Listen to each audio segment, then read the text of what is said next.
Hello everyone, and welcome back to the channel. Today I'm showing you a privacy tip for Google Chrome Beta on your mobile phone that helps keep your incognito browsing safer. This is ideal if you use private tabs often. First, open the Google Chrome Beta browser on your mobile device. Next, tap on the three dots icon at the top right. From this menu, find and tap on Settings to continue. Inside Settings, scroll down and select Privacy and Security.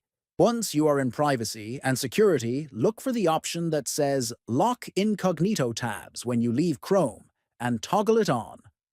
When you turn this on, the browser will ask you to authenticate with your device, screen lock, fingerprint, or PIN the next time you try to open incognito tabs after leaving the app. Then, whenever you leave Chrome Beta and come back, your incognito tabs will be protected and hidden until you unlock them. Thank you for watching and see you in the next video.